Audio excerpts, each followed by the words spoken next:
What's up, guys? It's Rob from Heroes Avenue. Happy Monday and happy Martin Luther King Day out there to all of you. We're going to be talking about a few different things in this video. We're going to be touching on Zack Snyder's Justice League and the most recent revelation that it's going to be a 4-hour movie versus a miniseries. We're also going to talk about the Spider-Man 3 set photos, show those to you guys, and touch on my thoughts on the WandaVision TV show that just came out on Disney+. Curious to know what you guys think about it. Before we get into it, please do like the video, subscribe to the channel if you haven't already, and I do apologize in advance if our schedule is a little messed up this week or if there's anything up with our videos, because Darren and I have been having some technical difficulties, but we're hoping to get those fixed soon. Anyways, let's go ahead and get into the topics today. The first topic, of course, is Zack Snyder's Justice League, because we've been covering that heavy for the past 3 years, but just more recently, there's been a lot of revelations. The most significant one is this bomb that he dropped on Vero. So basically, he posted this image that he was at CO3 working on the Zack Snyder's Justice League cut, and of course, like Zack Snyder does, he answers some questions in the comments. And one of the biggest one here is from BC the Beast. He says, "So is this still a miniseries or a one-shot of a movie?" And he says, "One shot." Now, if you guys remember, when Zack Snyder's Justice League was first announced, even by Zack Snyder himself, he mentioned that it was going to be a 4-part miniseries, and this was super exciting to all of us, and it had a lot of the haters saying, "Hey, this is not really the Snyder cut because it's not even a movie anymore," and you got people saying all that dumb type stuff like that. But fans were excited. Fans were just excited that we were going to get Zack's full vision of the movie, even if it was in a miniseries format. But he did always go on to say that he was going to have a longer cut of the movie where it was just 4 straight hours. But it looks like now, I don't know what's been happening behind the scenes. I'm thinking Zack was probably fighting for this the whole time so that way he can get his full vision scene in the format that he wanted. So I'm thinking he was probably fighting for this behind the scenes. But the big talk of the 4-hour runtime is the fact that it's 4 hours. A lot of people have apparently been coming out and complaining about the fact that it's 4 hours. That's way too long. And I don't know about you guys, but if there was a 4-hour Justice League movie, I say give it to me. Give me more Justice League. I want to spend more time in this universe, more time with these characters. And this 4-hour runtime is going to really be able to let him flesh out these characters. It's going to make the universe feel lived in, and that's what I really want. And Zack Snyder, I think Zack Snyder was the one who said that BVS was a 2.5-hour movie with just 3 characters, but now we got 5 plus characters, plus all of the other little details that we're going to get in the movie, and we're going to need a lot more than that. We're going to need 6 characters, but we're going to need a lot more time to be spent in this universe to really flesh out the storyline and really introduce some of these characters properly. So yes, for me, this is a big hell yes. I don't see what the issue is, but I do see some different sides of the argument for sure. I've seen people talk about online like, "Dude, why are you making this movie so long?" As if the pause button didn't exist, right? But to those people, I do say that there is talk about there being chapters in the movie. So this movie is most likely going to be divided into chapters, like a Tarantino film is. If you've seen any Tarantino films, you know that he likes to do these things where the movie is told through chapters, and I think that makes sense too.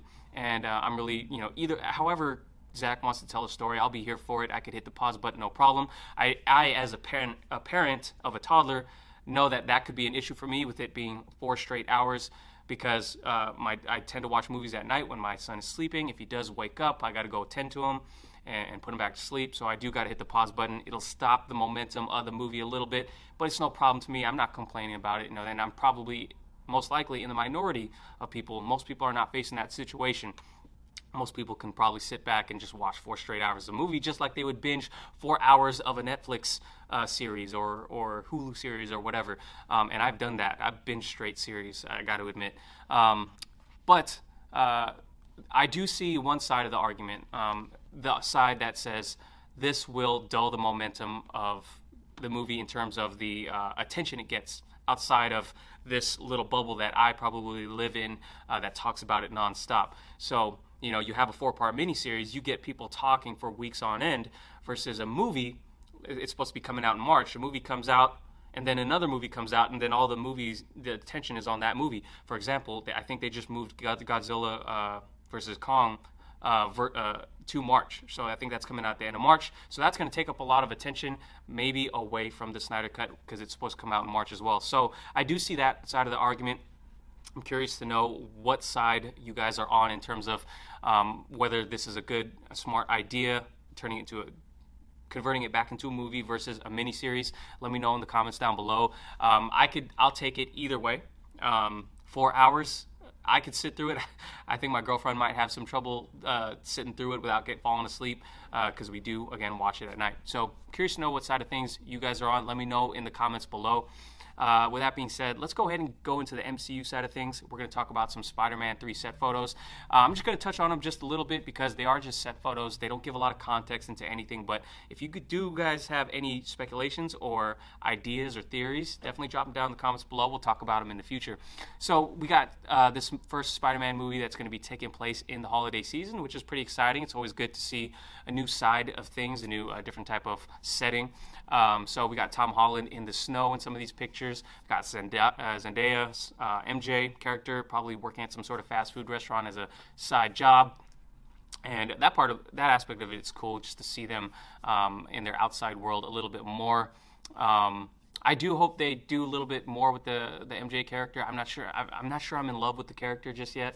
And I got to be honest, I didn't love the second movie, Far From Home, so much. It was okay. I liked it. But it didn't blow me away.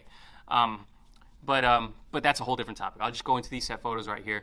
Apparently, he did get a suit change, so it's more of the classic suit. A lot of people are talking about this. It wasn't such a deal breaker to me either way. They got rid of the pockets that were on his hip. But yeah, I do hope they just let him sit and breathe and kind of live in the suit a little bit more than relying on some of the Tony Stark tech that he has in the past. And I hope there's not so much of the Tony Stark reference and the need for him to use the technology so much. I do hope that. We'll see. In that regard, I haven't been a fan of this Spider-Man, but I have generally been a fan of Tom Holland for sure.